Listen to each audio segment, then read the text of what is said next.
Shalom. Baruch Haba, Korim Lee Anthony. Hello and welcome. They call me Anthony. Thank you so much for joining us here at Sarid for our weekly Torah teaching on the coming of Adonai Yahushua HaMashiach. We give all praise, honor, and esteem to Yahuwah Elohim for the great wisdom and understanding He has given us in His Word to share with you during this most prophetic time. Trust that all is well with you. To the Kodeshim out there, I want to thank you so much for your comments and for your support. If you're joining us here for the first time, the orientation videos, Orientation 1 and 2, are on the YouTube webpage. They will give you great understanding and helping you to know how we break down Scripture here. Well, the Mishpach has gathered around Yahushua in a show of support. So join with us now as we gather around the stake to hear the final words of Yahushua.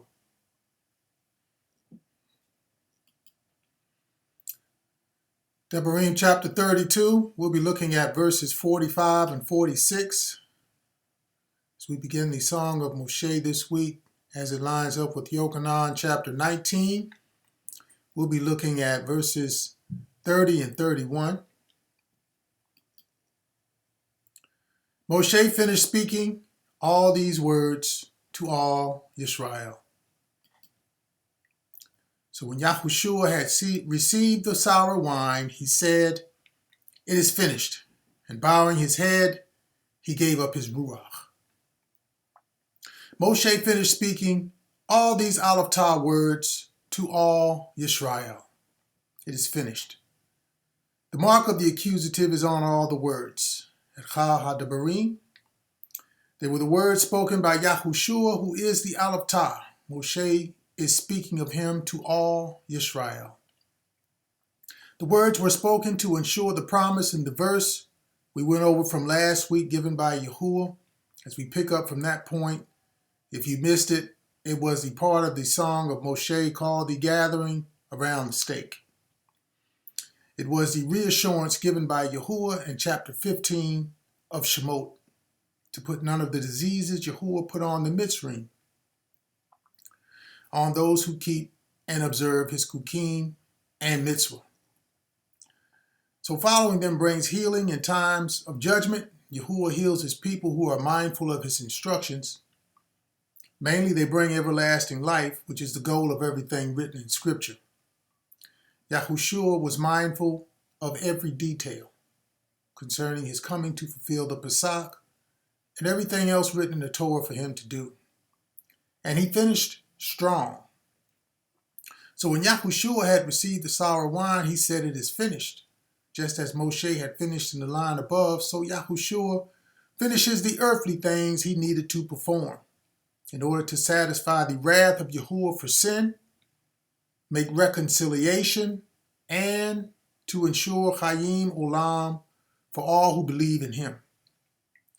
The enactment was for all Yisrael. All who believe Elohim will prevail. This is the mighty one they worship. It was for all of them, especially all of them who were around the stake to help fulfill the enactment from last week. It was finished. Seen in Yochanan when it says, "And bowing his head, he gave up his ruach." In a well-deserved bow, he takes, having become the completeness of all that is written, truly a job well done by a good and trustworthy servant. He gave up his ruach, his breath, both his speaking and his soul. He embraced death, the finality of it all. He gave up the fight here on this side. Uncertainty awaited him because of who he is and what is needed to satisfy the wrath of Yahuwah. And what he was now going where no soul has ever gone before. And after this, no soul will ever go again.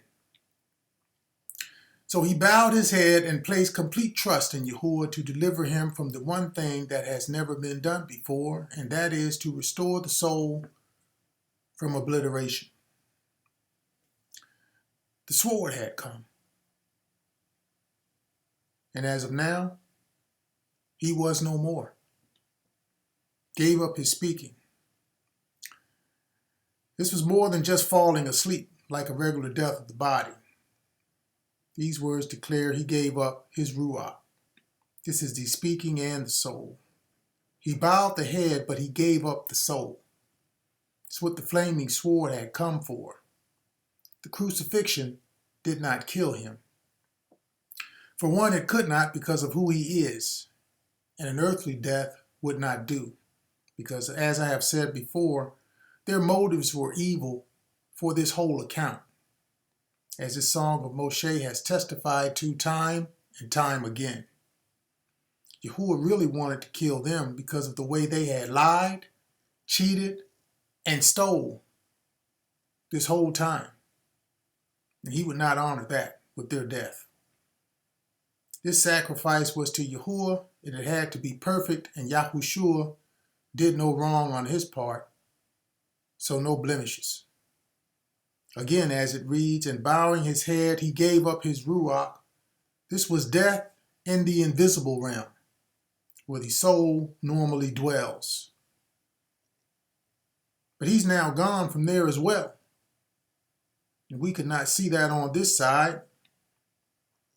We could not see the actual death any more than we can see the Malachim, who were no doubt wondering what happened to his soul as well, since the scripture records they are the ones who usher the soul to where it will be gathered. Here, there was no soul to be ushered or watched over.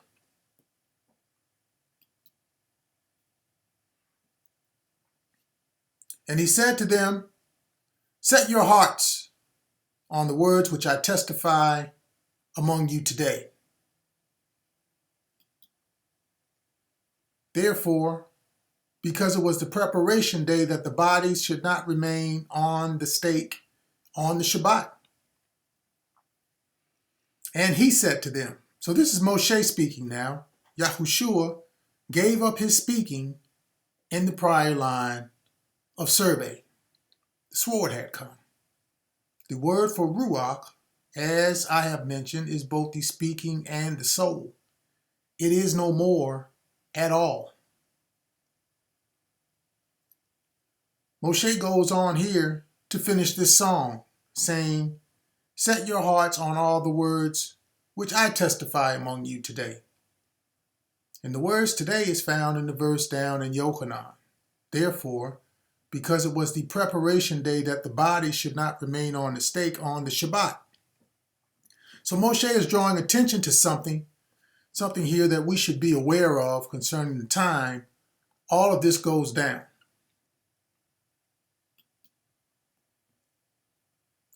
Which you shall command your banim to be careful to observe. For that Shabbat was a high day.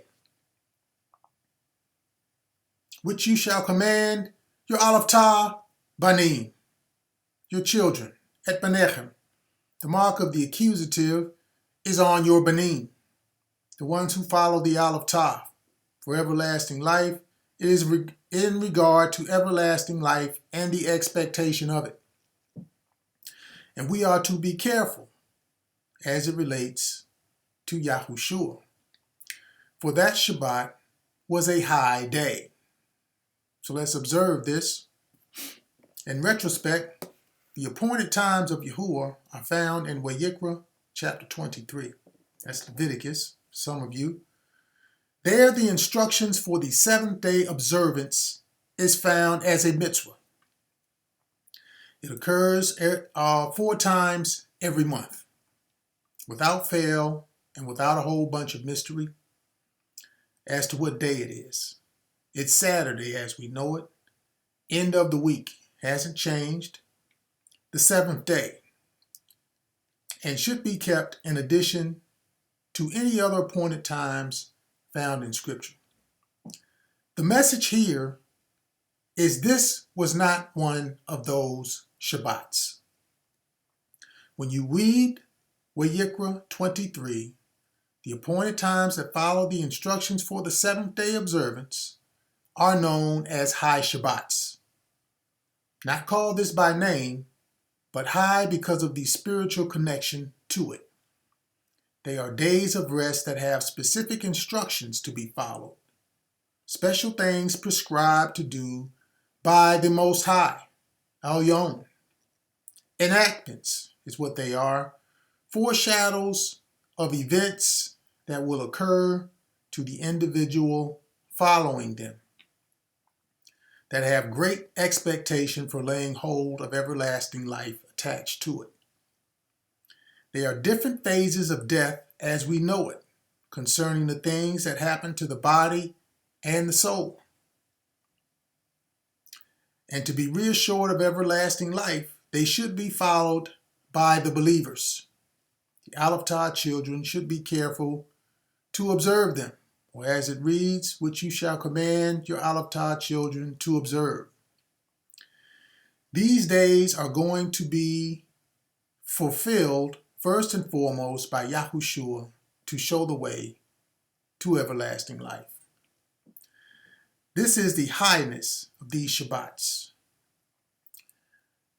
This is encouragement for us to keep doing it. It's what it is. And this is another reason why Moshe is pointing this out.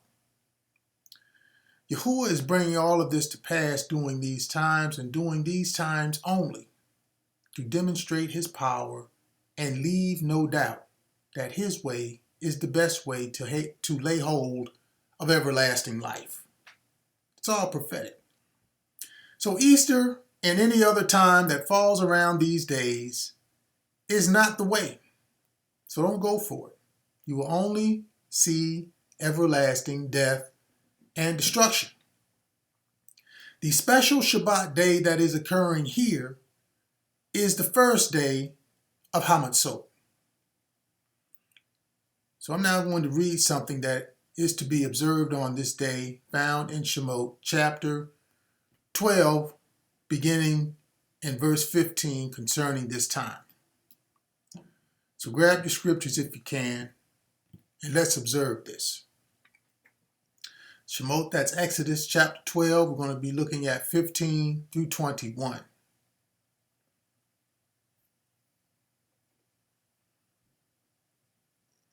All of chapter 12 is in play here.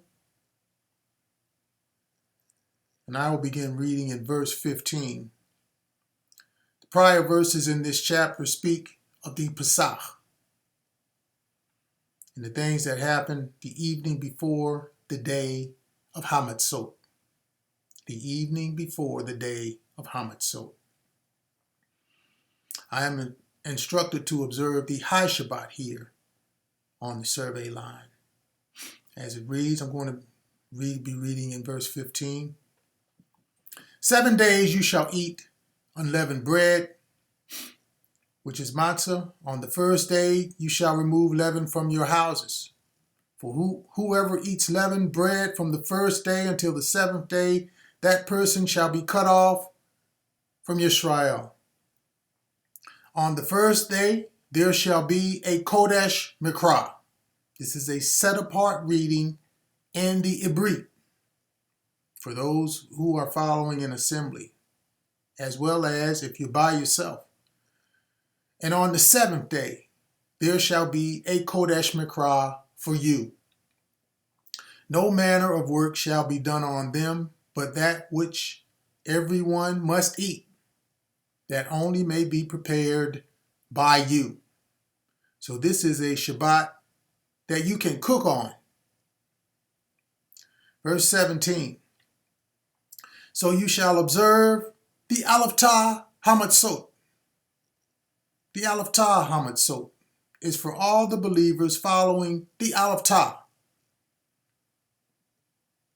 For on this same day I will have brought your Aleph Tah armies. The mark of the accusative is here on the armies, out of the land of Mitzrayim, double straights.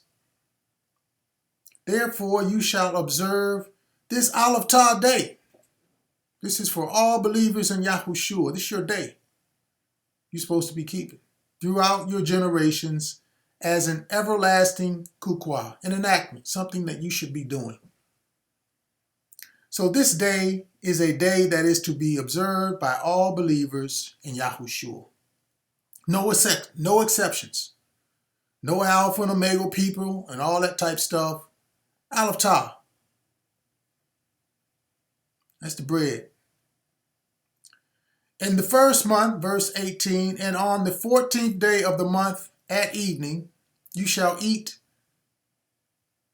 unleavened bread, matzah, until the 21st day of the month at evening. For 7 days no leaven shall be found in your houses, since whoever eats what is leavened, that same person shall be cut off from the assembly of Israel, whether he is a stranger or a native of the land. You shall eat nothing leavened, and all your dwellings you shall eat unleavened bread. Verse 21, then Moshe called for all the elders of Israel and said to them, pick out and take lambs for yourselves, according to your mishpachah, and kill the Passover lamb, the Pesach. That's the reading.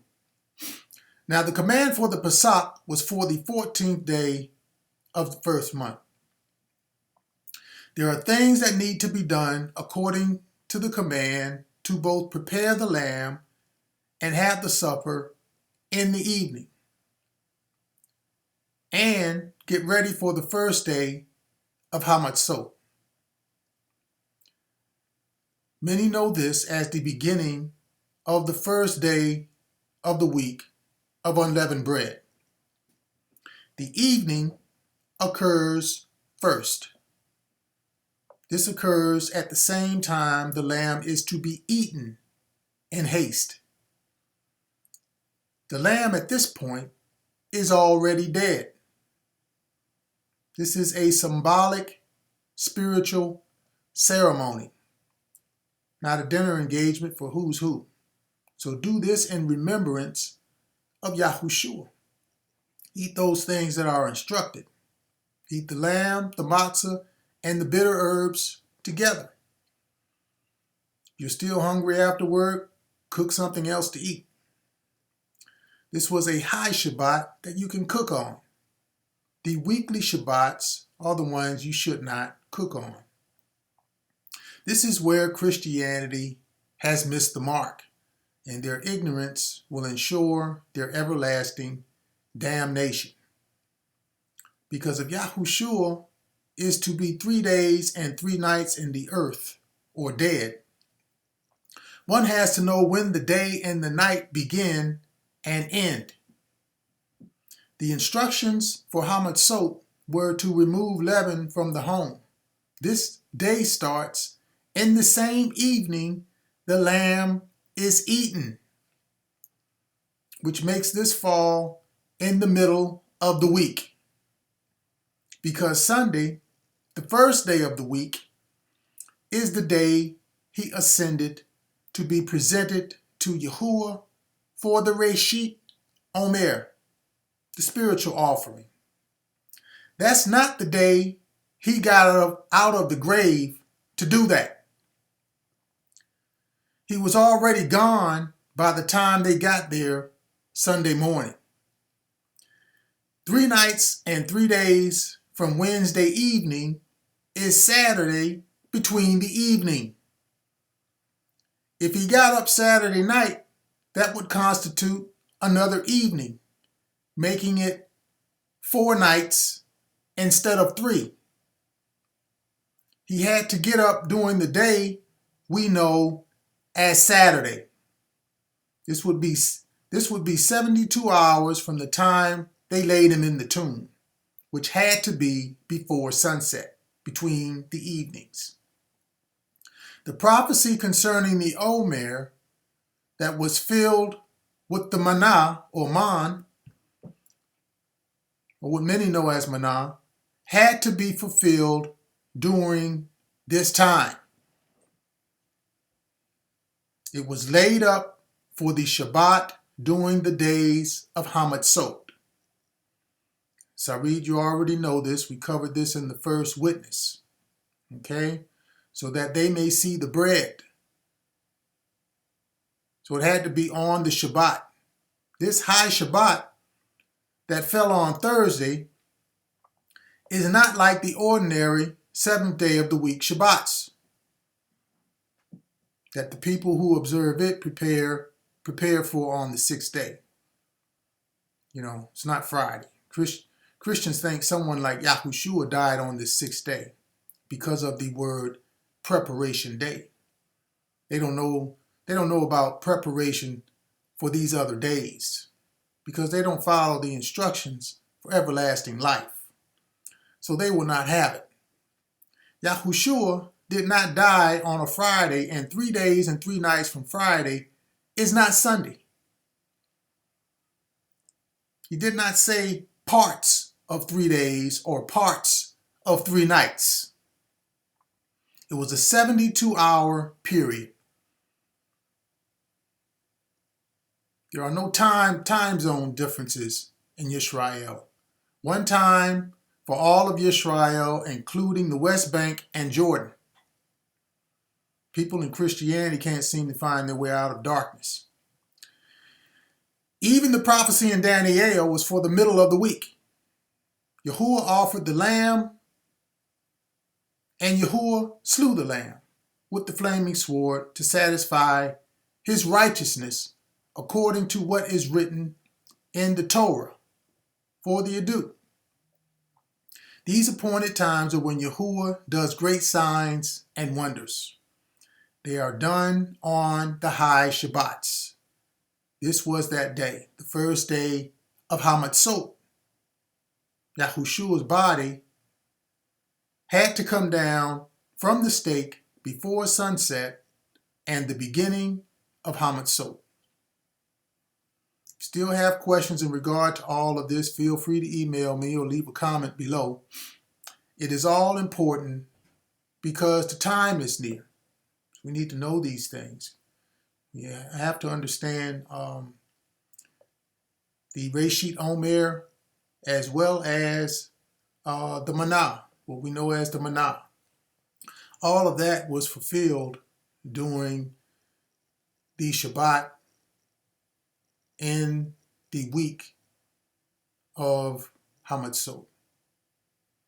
That was fulfilled there. That's why Yahushua had to get up on that Shabbat. That was a weekly Shabbat that he got up on. That was a weekly Shabbat. All the days, all the words of this Torah.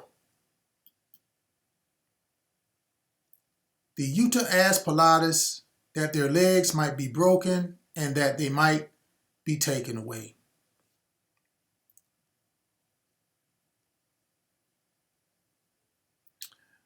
All the words of this Torah. Mark of the accusative is on all the words at Chal Debri and this Torah, Hazot. This is also in reference to the command in Shemot to prepare the lamb. This is found in the same book and chapter we just looked at in Shemot chapter 12. This one's in verse 46 that reads, you don't have to turn there, I'm just going to read it. In one house it shall be eaten. You shall not carry any of the flesh outside the house, nor shall you break one of its bones. And here the Yuta are seen unknowingly fulfilling scripture. You shall not carry any of the flesh outside the house, nor shall you break one of its bones. So the Yuta asked Pilatus to do it. The Yuta represent the house of Yisrael, imposters. They represent them as strangers. They got them to do the dirty work. But they asked them to do it in violation of the instructions. They wanted the legs to be broken. So yeah, we observe that too. This was a Torah, something prescribed for the people to do, an enactment. And according to verse 49 of the same book of that chapter, we read 46, 49 reads this way: one Torah shall be for the native born and for the stranger who dwells among you. This is the Utah, brought in to assume the identity of Yisrael, kind of like what the Jews are doing here in this day and time. So the command not to break the legs was a Torah. This is the Torah that the survey line is referencing to. That's what he's talking about, that Torah right there.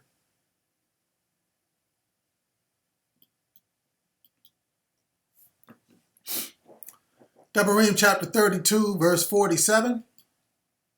We'll line up with Yochanan chapter 19. We'll be looking at verses 32 through 37. For it is not a futile thing for you, because it is your chayim. Then the soldiers came and broke the legs of the first and of the other who was staked down with him. But when they came to Yahushua and saw that he was already dead, they did not break his legs. But one of the soldiers pierced his side with a spear, and immediately blood and water came out. Wow. For it is not a futile thing for you, because it is your chayim.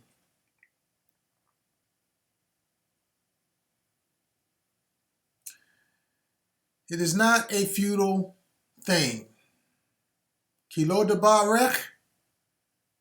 It is not a futile thing. The word for thing there is debar.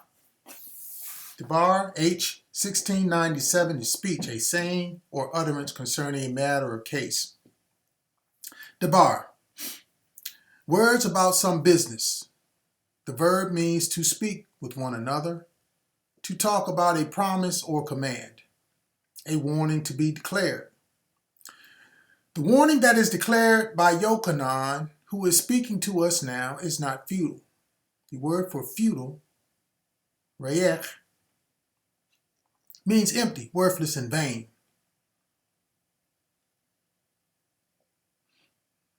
As an attribute, producing no result. It's in the definition. What he says here is not that. He is speaking concerning something that he saw and writes it in his account. When the soldiers came and broke the legs of the first and of the other who was staked down with him, this is a brutal act being done by the soldiers that was no doubt unforgettable. The breaking of another person's leg, one by one. The soldiers came and broke the legs of the first and of the other who was staked down with him. But when they came to Yahushua and saw that he was already dead, they did not break his legs. It stood out to Yochanan, for that was a gripping act of violence. And to all of a sudden stop when they came to Yahushua gives reason to pause. What's going on?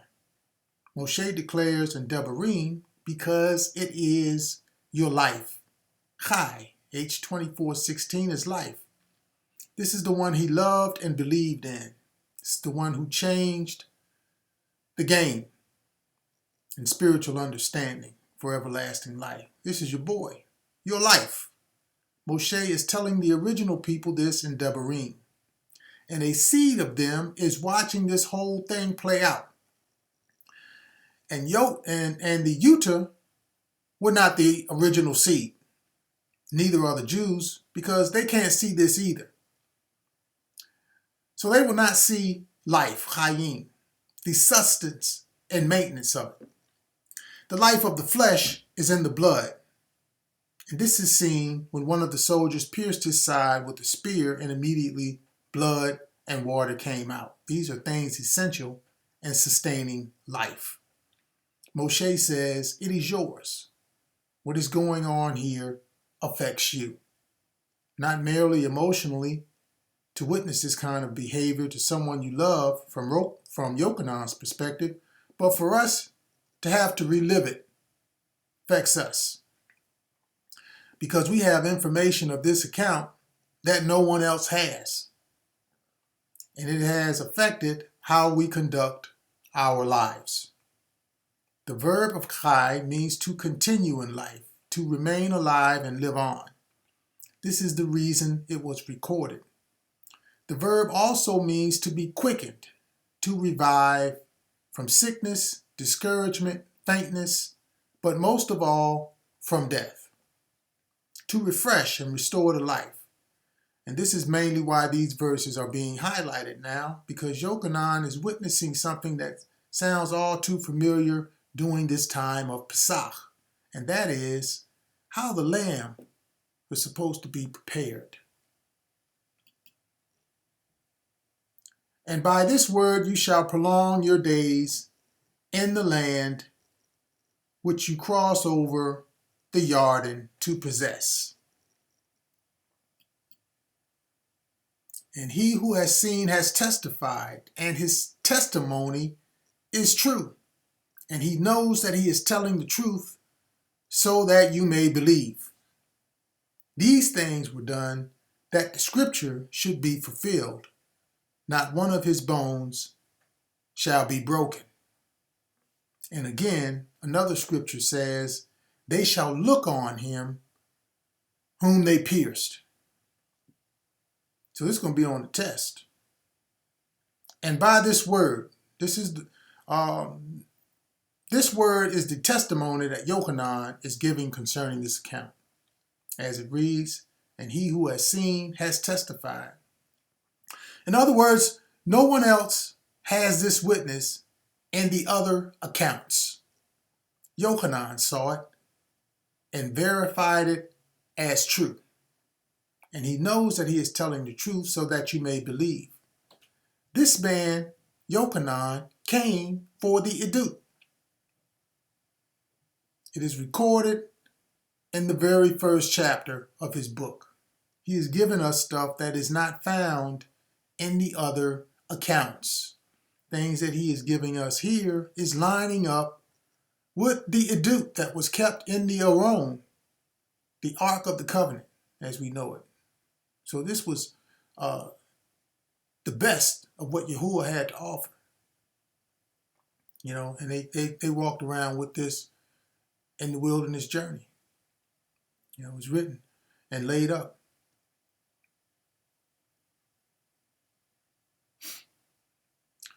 So the edut was kept in the Aron, and what he saw was made crystal clear to him. It was undeniable, which is the reason for so much emphasis in the verse that you see in the line to survey regarding testifying to the truth.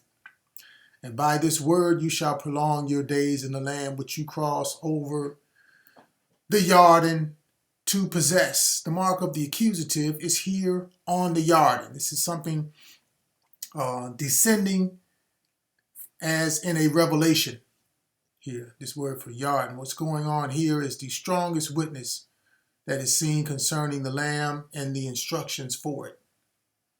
See it in the line of survey. These things were done that the scripture should be fulfilled. Not one of his bones shall be broken.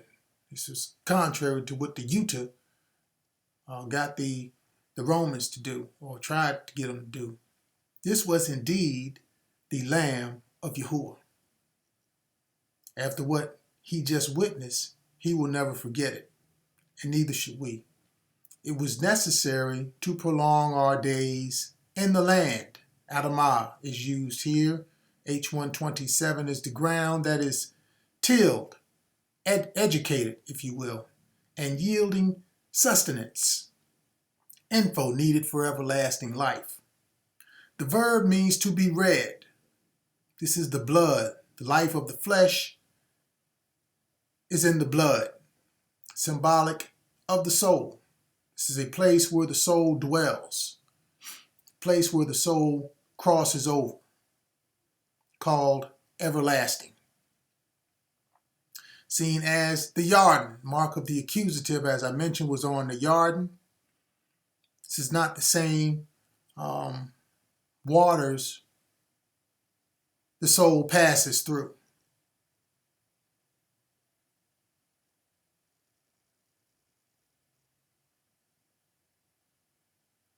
It's not the same Yarden the soul passes through, but the analogy is likened to that. This is both an earthly experience that Moshe is speaking to that did happen, as well as the fulfillment now on a supernatural scale. The will of Yahuwah done on earth was now being done in the Shemayim. So if you're going to pass through those Alaptar waters, you're going to need this information. In fact, the word for Yarden means to come down of revelation. So this is clear. Now the footnotes are points of reference where these verses are found. So here they are. Shemot chapter 12 verse 46, and we read that one. One's found in the Midbar chapter 9, 12, and in the Tehillah chapter 34.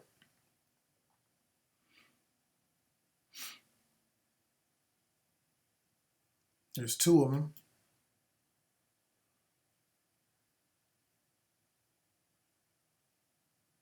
Okay, so we have from the time they were given in Shemot, and those three references, having borne witness to bones not being broken, and the culmination is written to come in Zechariah and Zechariah. The two were not written during the same time. The days are prolonged.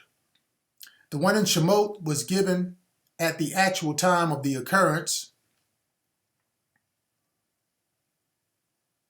The one in Zechariah came later.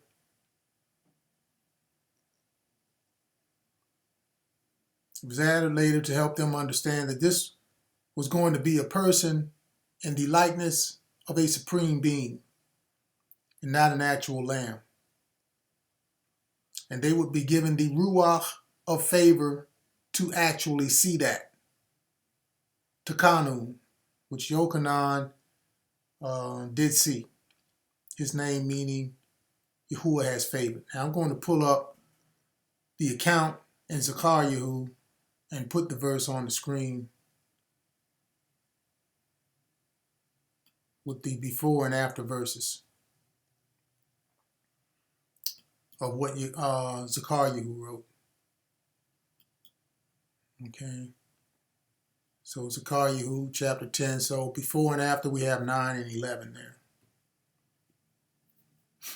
And it shall be in that day that I will seek to destroy all the nations that came against Yerushalayim, the teaching of peace, the final rest, the covenant. And I will pour on the house of David and on the inhabitants of Yerushalayim the ruach of favor and supplication. Then they will look on me whom they pierced. They here, in this verse, are two different groups of people, and it is easily overlooked as the same people. That's why you need a Torah teaching on prophecy. The first they in the prophecy is the house of the beloved who have the covenant, seen as David and the inhabitants of the covenant. They receive the favor to look and see the pierce. Something extraordinary had happened. The second they in the verse is the Roman soldiers. They actually did the piercing. Yes, this is the first day again, will mourn for him as one mourns for his only ben.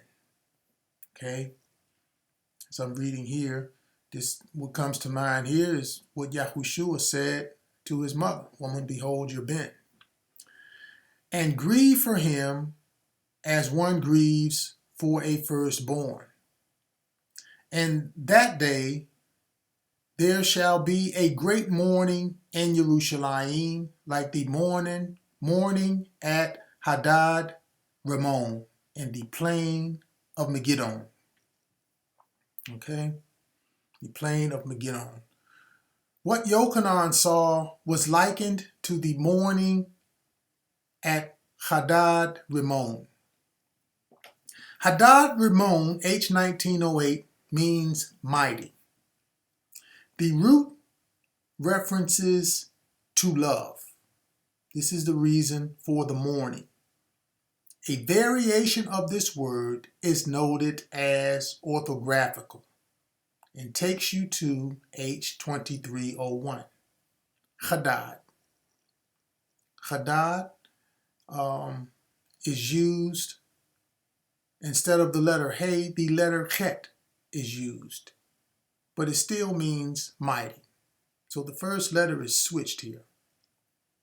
However, this verb means to be sharp, alert, and keen. This is the reason for the emphasis on the testimony that Yochanan gives. And all of those definitions apply to what is going on here in the story. The mighty love. Another reason why Yahushua also loved him. Okay. Ramon, H7417, means both a pomegranate and it is a proper noun with reference to a deity.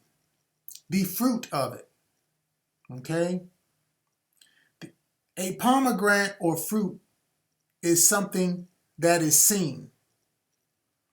A supernatural or superior being. The account is likened to one of the blasphemous ones of an earlier time. It showed itself and the people had love for it. Find it in the ancient records. In this case, Yahushua is being mourned for in a similar fashion. He is the supreme being lifted up and exalted, which is the meaning of the verb of Ramon. H7426, the verb means to be lifted up. He was lifted up on a stake and greatly mourned by the believers in a place likened to Megiddo, meaning a place of crowds, like the crowds that came there for the Pesach. The root is a verb talking about Megiddo that means to penetrate and cut in two. The soldiers did this to Yahushua with the spears. So here you have all the definitions lining up to fulfill the written account found there in that prophetic reading in Zechariah, as it did for the actual occurrence. Praise Yahuwah. Praise Yahuwah. The rest of the verses from here speak to the mourning by the believers. Cried after that. You can go there when you get a chance in your quiet time to glean more as it relates to this adute and the Song of Mosheh. Okay? So there it is. Amen. There it is. The appointed times bring so much clarity to Scripture, but they are not given for just a head knowledge. To know them and not do them brings a judgment upon the believer that you don't want to be a part of. But then the only way to understand them and the Scripture is to do them. There's no escaping the judgment. Shabbat Shalom, Mishpat. See you next week.